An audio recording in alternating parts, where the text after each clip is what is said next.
Ok, pessoal, muito boa noite a todos, sejam todos muito bem-vindos a mais uma Evangelioterapia, mais uma quarta-feira que estamos juntos. Hoje, quarta-feira de cinzas, né, pós-carnaval, estamos aqui reunidos, já em quase 30 pessoas online, a casa também está em torno de umas 15 pessoas aqui no presencial, e chegando, né? Então, com essa energia positiva, de tranquilidade, de paz, vamos elevar nossas vibrações, que a gente possa se conectar com os nossos guias, mentores espirituais, que nos auxiliem nesse momento e que faremos algumas reflexões, que elas possam nos auxiliar, nos ajudar na nossa caminhada, na nossa trajetória, nas nossas relações com as outras pessoas e conosco mesmo. Que Jesus continue abençoando nossas vidas, sendo esse farol iluminar os nossos caminhos e direcionar a nossa jornada. E que Ele nos abençoe agora e sempre, que assim seja, graças a Deus. Zé Marcos, está com a palavra, com você. Boa noite. Essa parábola é muito interessante porque tem um conceito aí que não é conhecido no meio espírita, né? É a ideia do remorso. O remorso dá uma dor no peito esquerdo, confundido com o coração. E ele dá uma febre tão terrível que a pessoa sente, o espírito sente, como se fosse uma febre de 50 graus. E essa febre altíssima dá uma sede terrível e a água não passa. Então, aí, duas informações desconhecidas do meio espírita. Essa febre alta do remorso, aliás, três ideias desconhecidas. Eu, pelo menos, nunca vi em livro. Então, a primeira ideia é que o remorso dá uma dor no peito esquerdo, muito chata, confundida com o próprio coração. A pessoa vai ao cardiologista que pensa que está tendo um infarto. A segunda informação é que o remorso dá algo como se fosse uma febre altíssima, uma febre de 50 graus. Gente, quando esse espírito com remorso se aproxima de mim, outro dia quase que eu saio da sala, porque eu não estava suportando o calor irradiado por espíritos com remorso, né? A terceira informação é que esta sede não passa com água, ela só passa com ectoplasma. Que é ectoplasma? Ectoplasma é algo assemelhante, algo assemelhado à clara de ovo batido. É produzido pelas nossas células e sai por tudo que é buraco, mas principalmente pelo nariz, pela boca, pelo ouvido e pelo abdômen, sai pelos poros também. Então, a única coisa que passa essa sede é o ectoplasma. Ectoplasma é a matéria-prima mais usada pelos espíritos no trabalho de centro espírita. Cura, até materialização de espírito, é feito por ectoplasma. Eu acho que vocês já ouviram falar no médio Peixotinho, né? Um médio de efeito físico que Chico Xavier participou de trabalho de médio, que Chico Xavier, gente, eu estou tentando desligar o celular que resolveu se ligar agora.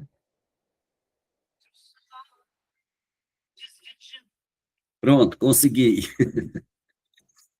Então, o Peixotinho, um médio de efeito físico, que forneceu o ectoplasma em várias reuniões do Chico Xavier, né?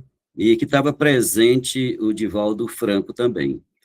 Numa dessas reuniões, a Sheila, aquela enfermeira alemã que trabalhou com o Chico a vida inteira, ela materializou-se e fez uma cirurgia na garganta do Divaldo Franco.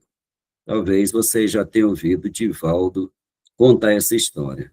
Então, por que eu estou falando isso? A gente entrar na parábola, né? A parábola do rico e de Lázaro. O que diz a parábola? Que havia um rico que se banqueteava todo dia. E lá na casa dele ia um pobre, Rosa Maria, seu telefone. Ok, tá, desligou. E que lá na casa desse rico ia um pobre chamado Lázaro, atrás de um prato de comida, e nunca conseguiu esse prato de comida. Ele disputava resto de comida que caía no chão, junto com cachorros, né? Disputava a comida. Após a morte, esse pobre é levado às regiões superiores. Rosa, seu microfone está ligado. Ok. Então, o pobre foi levado às regiões superiores. E o rico foi levado para o abismo, para as regiões inferiores. Bom, um dia, Abraão leva Lázaro à borda do abismo para ver essa região lá embaixo, onde ficavam as almas em sofrimento. E aí ele foi avistado pelo rico. O rico nunca o avistou enquanto esteve na terra para lhe dar um prato de comida. Mas agora ele o avistou. E ele pede para Abraão deixar que Lázaro desça até ali para tocar na língua dele com a ponta do dedo molhado. Aí é que está o desespero, gente. Por que essa sede? Por causa do remorso. Mas por que o remorso dá essa sede? Porque ele dá uma espécie de febre. E é terrível esta febre que os espíritos sentem, né? Então, aí ele mostra o desespero da sede que ele estava. Mas Abraão diz que Lázaro não pode ir lá, porque há um abismo entre eles. E ele diz assim, então deixa Lázaro e a minha família avisar que essas coisas existem. E Abraão responde, lá eles têm Moisés e os profetas, que os escutem. E ele diz, mas se ele for pessoalmente, eles darão crédito. E Abraão responde, se eles não dão crédito nem a Moisés e os profetas, quanto mais ao pobre Lázaro. Tem outra informação desconhecida no meio espírita, que às vezes a comunidade espírita raciocina como se fossem católicos e evangélicos. Não é o comportamento que a pessoa teve que leva para essas regiões de sofrimento. É o magnetismo que ela irradia. Então, veja, não é o que a pessoa fez, mas o sentimento que ela pôs no que ela fez. É esse sentimento que vai dar o magnetismo que faz a pessoa ser atraída para determinados lugares do mundo espiritual. E aí há um grande sofrimento de pessoas que vão se juntar a outros que cometeram crimes que eles não cometeram. Então, gente que vai para um lugar que só tem assassino não matou ninguém. Gente que vai para um lugar que só tem ladrão e ele não matou ninguém. Gente que vai para um lugar que só tem prostituta e ele não se prostituiu. E por que isso acontece? Devido à forma como a pessoa viveu. Que sentimento ela pôs, que pensamento ela pôs. Então, tem gente que nunca roubou ninguém, mas passa a vida inteira desejando roubar. Não rouba porque sente vergonha. Tem gente que passa a vida inteira sem matar ninguém, mas cada vez que sente raiva, pensa em matar. Então, essas pessoas produzem o mesmo magnetismo de quem fez. Então, uma mulher que ficou 10 anos no umbral, no Vale dos Suicidas, quando ela é retirada, ela pergunta, por que eu vim parar nesse lugar? Porque você suicidou-se. Eu não. Eu morri de câncer. Não, minha filha. O câncer foi só a expressão do teu mau humor. Você viveu de mau humor a vida inteira. O teu mau humor produziu os fluidos que provocaram o câncer, que tirou tua vida 10 anos antes. Assim também nós vamos ver André Luiz no Vale dos Suicidas. Mas ele não suicidou-se. Primeiro, ele demora muito para entender que está desencarnado. E acreditem, 70% das pessoas após a morte não sabem que estão desencarnados. Dizia Chico Xavier. 70%. E se inclui aí os espíritas também. Eu vi num livro um dirigente espírita que ficou 10 anos desencarnado sem saber que estava desencarnado. Ele só entendeu quando incorporou na reunião para reclamar que estava fazendo alterações no centro que ele não concordava e ele não estava sendo ouvido. Então, amigos, eu já tive câncer 3 vezes, eu já fui operado 11 vezes. Sabe o que eu faço quando eu volto? Olhar para o ambiente. E se tiver diferente, imagina, eu não vou ficar perambulando sem rumo. Então, se tiver diferente, eu já sei que bati as botas. Então, André Luiz, ele não suicidou-se, mas ele foi parar no Vale dos Suicidas. E ele não foi parar no Vale dos Suicidas porque bebeu, porque fez isso ou aquilo. Ele vai parar porque ele, sendo médico, ele agiu com desprezo pela vida. Então, ele teve o mesmo sentimento de quem suicida. Por isso que ele vai parar ali. Mas se vocês lerem, ou se já leram, aquele livro do irmão Jacó, né? Voltei, do irmão Jacó, que nada mais é do que é o Frederico Júnior, que foi presidente da Federação Espírita Brasileira.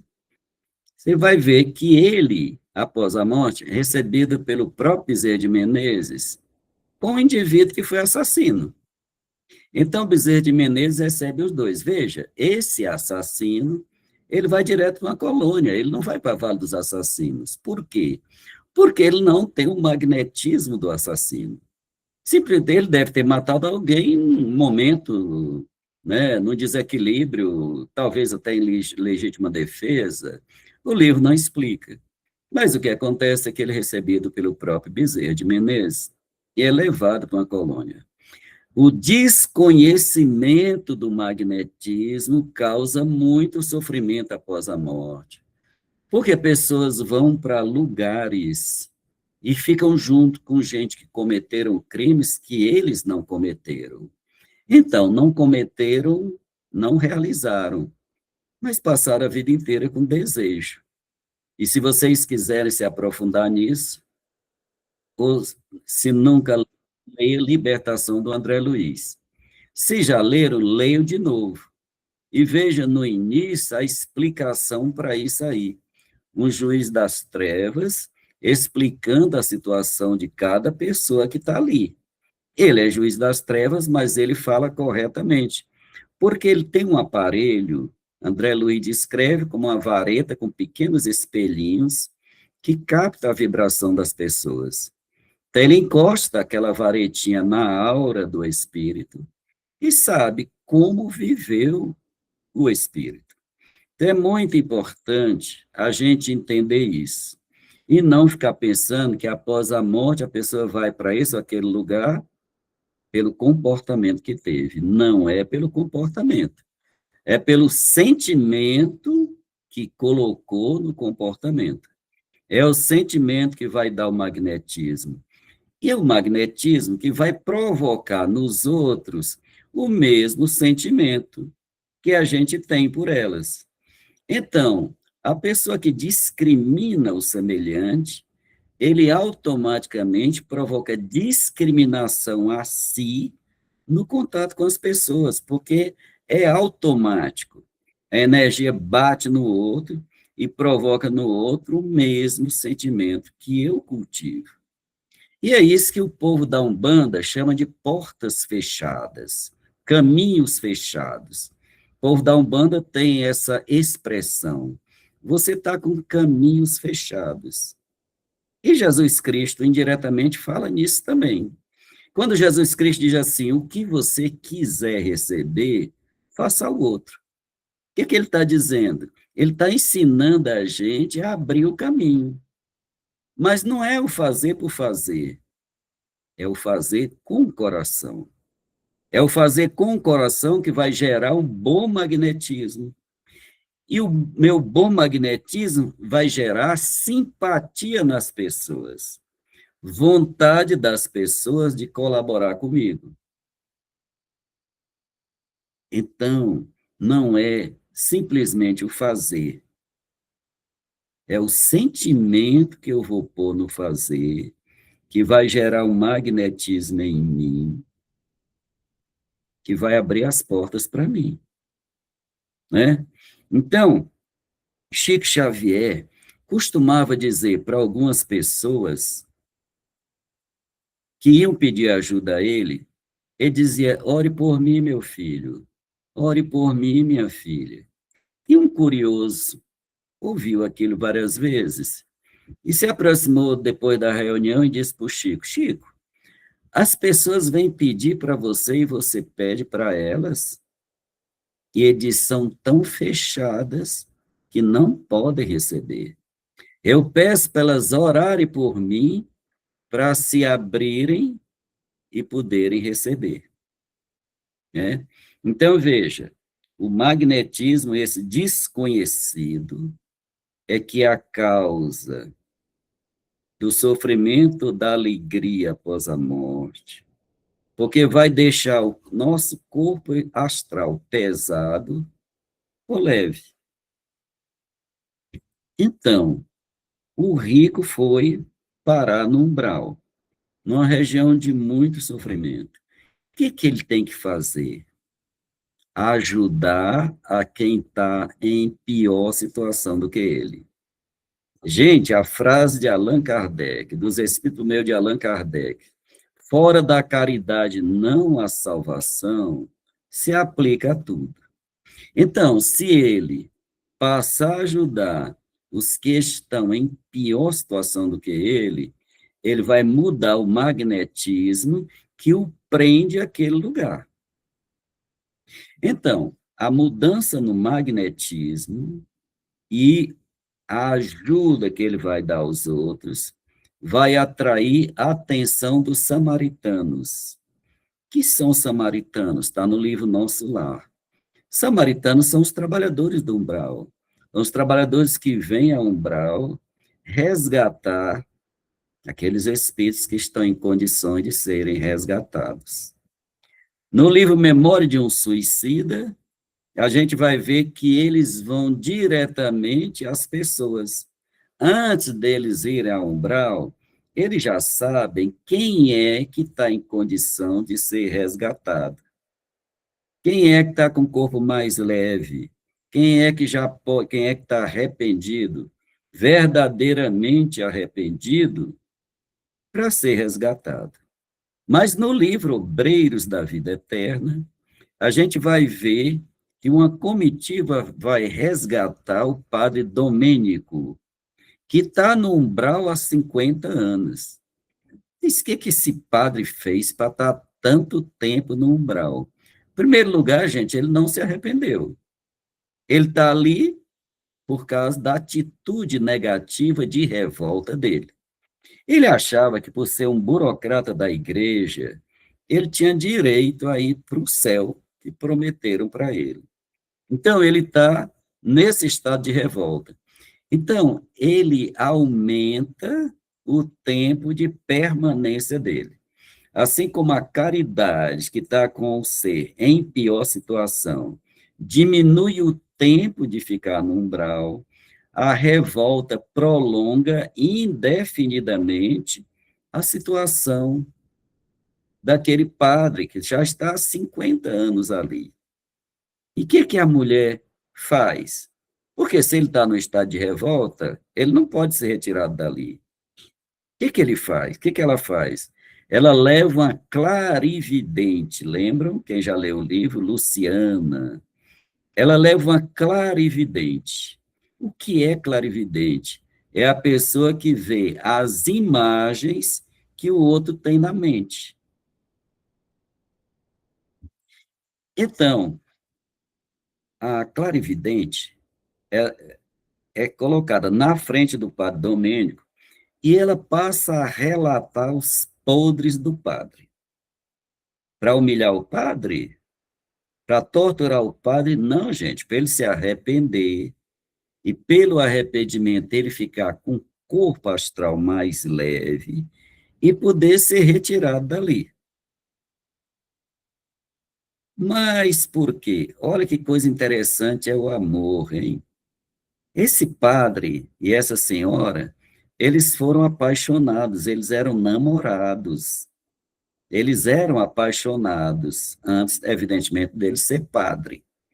Eles eram apaixonados.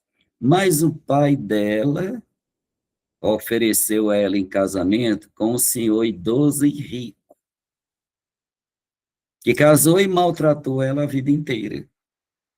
Então, a paixão permaneceu. E por isso é que ela foi atrás dele e o retirou daquela situação. Mas a Luciana teve que se reportar a vários crimes que o padre cometeu. O padre Domênico era terrível, né? Teve até mulher que suicidou-se por causa dele. Então, quando ele entra no choro e fica admirado, então existe uma justiça que sabe todos os nossos atos, e aí ele pôde ser resgatado daquela região de sofrimento. Então, a Cássia Eller, gente, tem uma mensagem aí no Google. Se vocês escreverem a mensagem da Cássia Eller dá uma lição interessante para nós. Ela diz que vai para o umbral quem já interiorizou o umbral em vida. Se vocês não conhecem essa mensagem, é só escrever a mensagem de Cássia Eller, mensagem de Cássia Eller do umbral, qualquer coisa assim. Vocês vão ver a carta dela. É muito interessante, vale a pena ler. Então, ela diz, vai para o umbral quem já interiorizou o umbral em vida. E é exatamente isso. Por isso que inúmeros espíritos falam que céu e inferno são estados interiores. Você encontra externamente o que tem internamente. Então, voltando ao nosso assunto, o rico está desesperado com sede. Por quê? Porque ele sente remorso de não ter ajudado ninguém, de ter vivido só para si. O que o remorso faz? Dá uma sensação de febre, tipo assim, 50 graus. O que essa febre faz? Dá uma sede terrível. A água passa essa sede? Não. Só ectoplasma passa essa sede. Então, sempre que vocês puderem, passe no centro espírita, não só em dia de trabalho, passe no centro espírita. Simples fato de você ir assistir uma palestra, você está doando ectoplasma. Você está colaborando para o trabalho dos espíritos. Quando eu era da Federação Espírita, nas palestras, enquanto o palestrante falava, existia um espírito atrás do palestrante, e isso existe em todo o centro espírita, em toda palestra. Atrás do palestrante tem um espírito que projeta as imagens do que o palestrante está falando numa tela, para que os espíritos não só escutem, para que os espíritos vejam as imagens que estão sendo projetadas naquela tela. Então, em primeiro lugar era isso, um espírito projetando, transformando as palavras do palestrante em imagens. O segundo é que os espíritos passavam com algo como se fosse o aro do pneu de uma bicicleta, cheia de copinhos. Esse aro era cheio de copinhos com remédios. E eles passavam e colocavam remédio na boca de cada pessoa. Né? Dentro da cabine, quando a pessoa vai tomar o passe, enquanto o médium dá o passe na pessoa, existe um espírito com um vasilhame cheio de um líquido azul, em que ele passa e limpa a aura do paciente enquanto ele toma o passe. E, às vezes, até pequenas cirurgias são feitas naquele pequeno momento do passe, às vezes, até pequenas cirurgias são feitas, e, às vezes, fluidos negativos são colocados para fora da pessoa. Isso aí você já viu no livro Missionário da Luz, do André Luiz, o que acontece no passe. Então, o rico está naquela região. Para os católicos e evangélicos, ele vai ficar eternamente ali. Para nós, não. Por isso, no Espiritismo, nós não usamos três palavras. Nós não usamos a palavra inferno, nós não usamos a palavra pecado, nós não usamos a palavra demônio. Por quê? Porque os nossos conceitos são diferentes dos católicos e dos evangélicos. Demônio, como é que nós falamos? Espírito trevoso.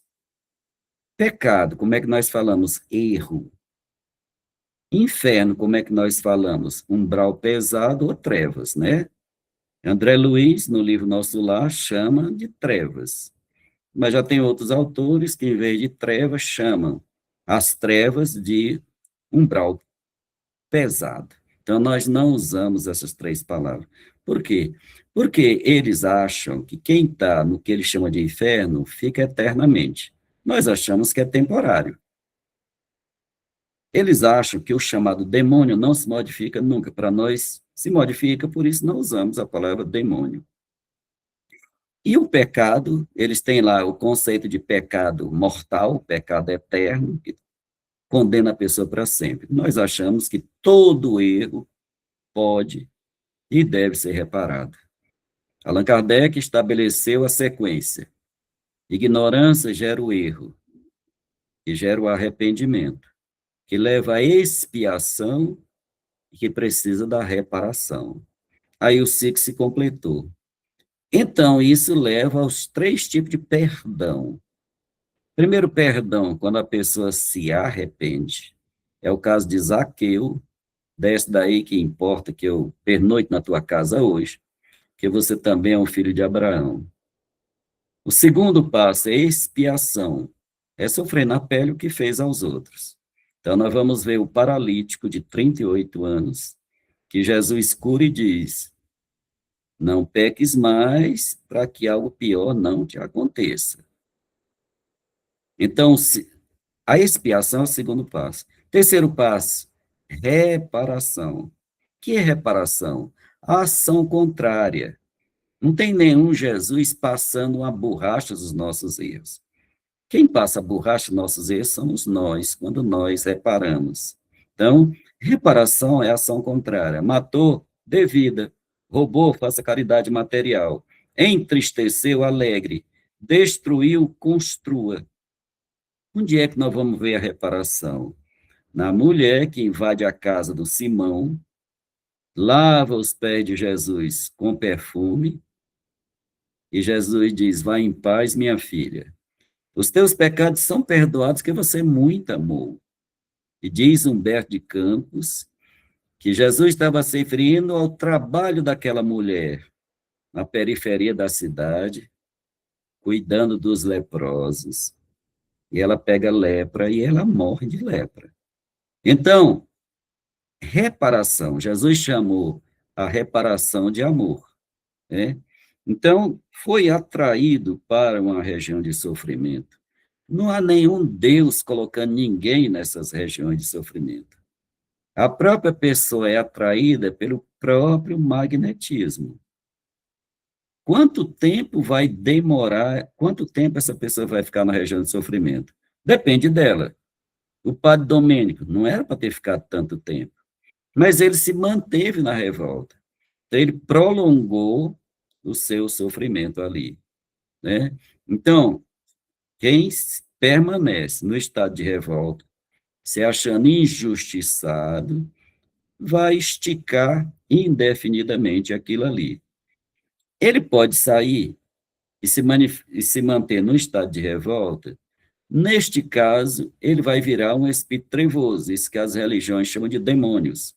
Ele vai virar um espírito trevoso. Então, nós temos comunidades imensas de espíritos trevosos, revoltados, porque se sentem injustiçados, principalmente os chefões que não são da terra, que eles foram exilados para a terra, por isso esses se acham com mais direito ainda de estar revoltado. Então, segundo, repetindo, ajudar quem está em situação pior. Então, isso vai mudar o magnetismo, tornar o corpo mais leve, chamar a atenção dos samaritanos, que são trabalhadores que estão naquela região. Mas por que o Lázaro está numa região boa? Só porque foi pobre? Tem gente que pensa assim, né? A compensação. Ah, eu fui pobre, no além eu vou ser feliz, porque eu sou pobre agora. Não. O que mais tem é pobre revoltado. Logo, o magnetismo do revoltado é negativo. Ele não irá para uma região boa após a morte, mesmo tendo sido pobres, né? André Luiz e outros espíritos mostram pobres no mundo espiritual, atrás de moeda, lutando por dinheiro, lutando por objetos, por achar que ainda estão encarnados e o único objetivo da vida foi acumular moeda, acumular dinheiro, acumular títulos, né? Uma família procurou Chico Xavier porque eles viviam com muita dificuldade. E o Chico Xavier disse: instale o culto do Evangelho no lar. No sexto aniversário do culto do Evangelho no lar, vocês vão ter a grande notícia da vida de vocês. Vocês vão receber o presente mais importante da vida de vocês. Ok. A família voltou, instalou o Evangelho no lar, e no sexto aniversário, acordaram desde cedo esperando pelo presente. Descuidaram, entrou um ladrão e levou um anelão que eles tinham herdado dos antepassados. Um anel caríssimo. Ficaram arrasados. Então, vamos ao Chico Xavier de novo. E foram ao Chico Xavier. E contaram a história para o Chico Xavier. Chico Xavier disse: este é o presente que eu prometi para vocês. Durante esses 6 anos no Evangelho do Lar, muitos inimigos de vocês foram esclarecidos, se libertaram e libertaram vocês. Mas ainda permaneceram 28 espíritos ligados àquele anel. Aquele anel foi causa de muitas mortes. Então, hoje, quando o ladrão entrou e levou o anel, levou também os 28 espíritos, vocês estão livres. Mas, gente, esse infeliz nasceu para ser marginal, com tanto azar, só num roubo levar 28 demônios para ali atormentar, ele esqueceu ele escolheu a profissão errada, né? Porque este não nasceu para ser marginal, né? Então, veja, gente, séculos, 28 espíritos lutando por um anel, né? Presos ainda àquele anel. Dos espíritos que perambulam entre nós, se vocês pudessem perguntar para 10 espíritos em que ano nós estamos, eu digo a vocês que 9 errariam, que talvez só um acertasse. Existem espíritos que param no tempo. Eu costumo chamá-los de espíritos acabadores de casamento, porque eles encontram um casal. E aí aquela mulher de hoje foi esposa dele há 200, 300, 500 anos atrás, ou aquele marido. Eles pensam que estão naquela época ainda. Então vão botar o casal para brigar e separar-se. E muitas vezes consegue, né? Eu atendi na desobsessão um casal, uma senhora loura e o marido negro. E eu perguntei: qual é o problema? O problema é que ela está me traindo. O espírito falou: mas traindo como? Com ele. E ele não era dessa cor, não. Veja, quando ele conheceu o homem era branco. Agora o homem é negro. Ele não entende reencarnação. Então, ele não entende, ele conhece, identifica o homem, mas não entende por que o homem é preto. Eu não sei que mágica ele fez para ficar dessa cor, mas é ele. Então, veja, ele pôs no casal para brigar, porque achava que a mulher ainda era a esposa dele. Tem o segundo tipo, que vocês vão ver no livro Nos Bastidores da Obsessão, do Divaldo Franco, que o espírito encontra o inimigo reencarnado como mulher. Ele diz: eu não entendo que mágica ele fez, mas é ele. Então, veja, o espírito identifica, acha que ele arrumou esse corpo para se esconder, então ele está num degrau a mais. O outro não consegue se identificar, que ele vê a pessoa como naquela época. Ele não vê a pessoa como a pessoa é hoje. Então, esse já consegue identificar, mas ele não entende que magia é essa que fez ele virar mulher, né? E ele diz, mas é ele, né? Posso identificar. Então, ele está nesse corpo aí para se esconder. Esse é o segundo tipo. Identifica a gente no outro corpo e pensa que a gente está escondido. A gente inventou esse corpo para se esconder. O terceiro tipo é o tipo que sabe da reencarnação, sabe que a reencarnação é uma lei. Então, uma vez eu tive um diálogo com inimigos espirituais. E eu disse para ele, eu não sou mais a pessoa que vocês conheceram. Eu entrei na barriga de uma mulher e formei esse corpo aqui. Vocês também, um dia vão entrar na barriga de uma mulher, vocês vão nascer de novo.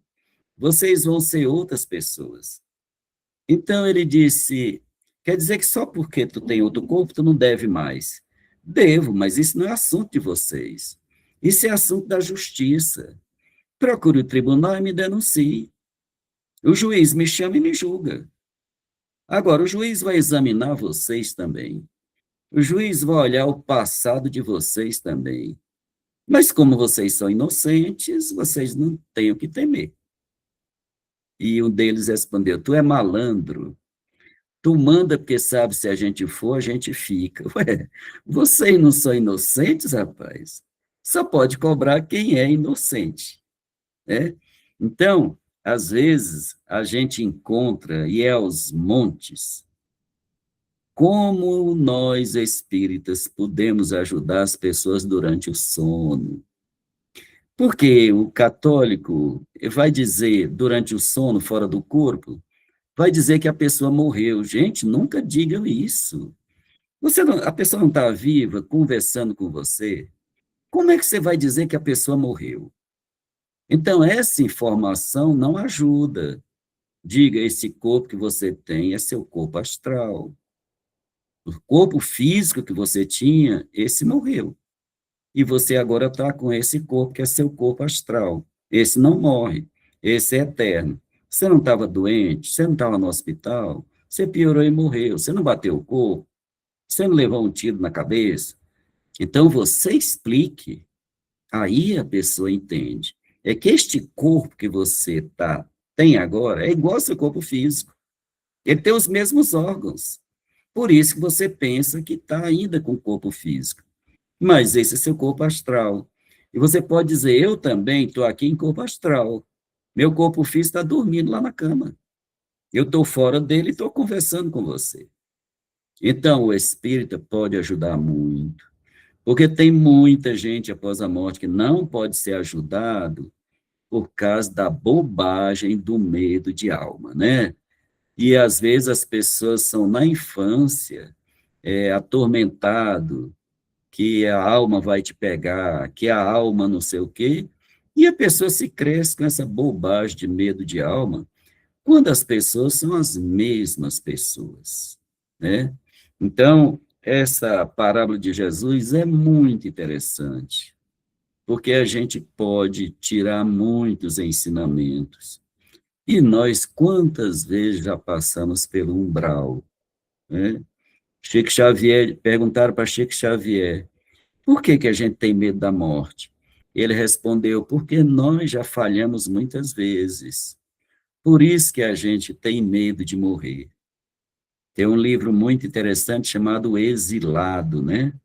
Daquela trilogia do Hermínio Miranda, História que os Espíritos Contaram, A Dama da Noite e O Exilado. Hermínio Miranda, gente, fez um trabalho durante muito tempo de regressão de memória com os espíritos. Ele regrediu o espírito no tempo, na desobsessão, para ele entender por que que ele passou, por que ele passou. Então, no exilado, o nome é o exilado, porque é um espírito que não é da Terra, ele foi exilado para a Terra. Então, o doutrinador explica para ele, né, o processo da evolução, da reencarnação, e ele diz assim, eu não aguento mais. Todas as vezes que eu volto, vem aquele homem que é o mentor dele e diz, meu filho, não era nada disso. Você não fez o que devia ter feito. Diz, eu não aguento mais voltar e encarar aquele homem de novo, dizendo a mesma coisa, né? Então, os Espíritos pedem para a gente orar e vigiar. O que é vigiar? Vigiar é ter atenção com o que faz, com o que fala, com o que pensa. Não é ser santo, não, gente. Santo é conceito de católico. Não é nosso conceito. O nosso conceito é pessoa de bem. Allan Kardec chama de bom cristão, bom espírito. É uma pessoa de bem. Que uma pessoa de bem é um santo? Não. É como ele diz, o próprio Allan Kardec, é a pessoa que vai se melhorando e vai se esforçando para se melhorar. É a pessoa que se empenha e vai, pouco a pouco, se melhorando.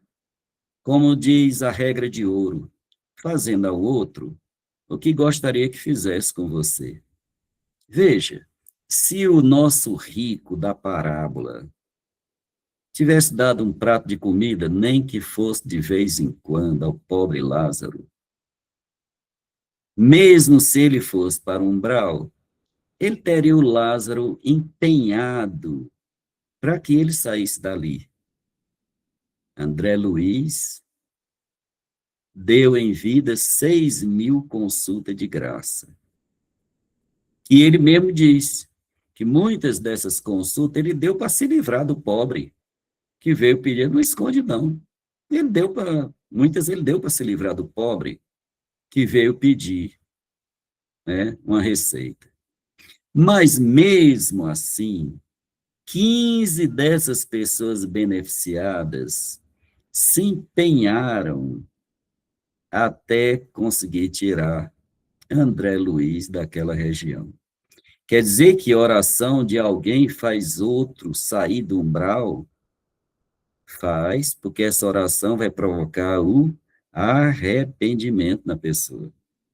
Então, André Luiz, além do sofrimento, teve a energia da oração que chegou até ele para que ele se arrependesse e pudesse ser retirado dali.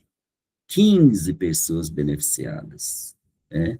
Então, quando a pessoa é beneficiada, quando essa pessoa evolui no mundo espiritual, quanto mais uma pessoa evolui, mais ela volta para beneficiar quem lhe beneficiou.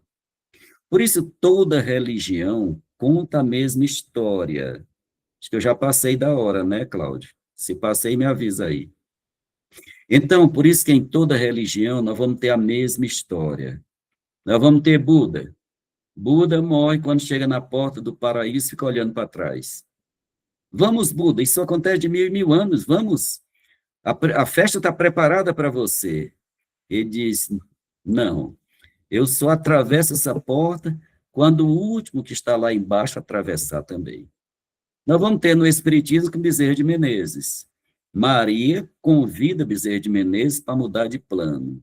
Essa história eu acho que vocês já ouviram muito. O que ele diz? Me dê 100 anos. Deixe eu permanecer por aqui mais 100 anos. E Pietro Baldi também, que era um filósofo cristão, dizia a mesma coisa. Quando um ser evolui, ele se volta para ajudar os que estão lá embaixo. À medida que o ser vai evoluindo, ele precisa fazer regressão de memória. É o segundo curso do mundo espiritual. O primeiro curso é Evangelho. Está no livro Memória de um Suicida. Segundo curso, autoconhecimento. Então, ele precisa voltar. Para quê? Para ver o próprio passado. Para quê? Para desenvolver consciência, compreensão e compaixão com os outros. CCC. Consciência, compreensão e compaixão com os outros. Então, vocês viram em nosso lar que a dona Laura faz a regressão, mas ela só aguenta voltar 300 anos. Por quê? Porque ela não suportaria mais. Mas imagina se ela voltasse 2.000 anos, o que ela veria? Por isso, gente, o orgulho é uma coisa muito boba, né? A gente só se orgulha porque esquece que a gente tem passado.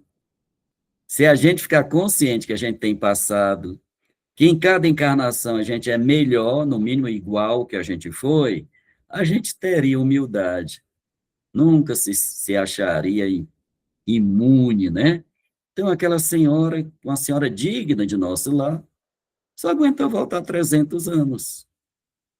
Mas todo mundo precisa voltar ao próprio passado, quando tiver gabarito, porque é assim que a gente vai desenvolver verdadeiramente compreensão e compaixão com os outros. Por isso, um ser evoluído não condena ninguém, porque ele sabe que ele veio da lama também. Qual é o símbolo do ser humano para os hindus? O lótus, né? Quem nunca viu um lótus, entre no Google hoje e escreva flor de lótus, é uma flor lindíssima.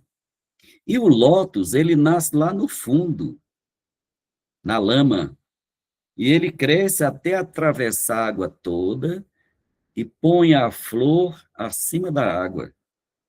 Então, o lótus é o símbolo do ser humano. Todos nós, gente, viemos da lama.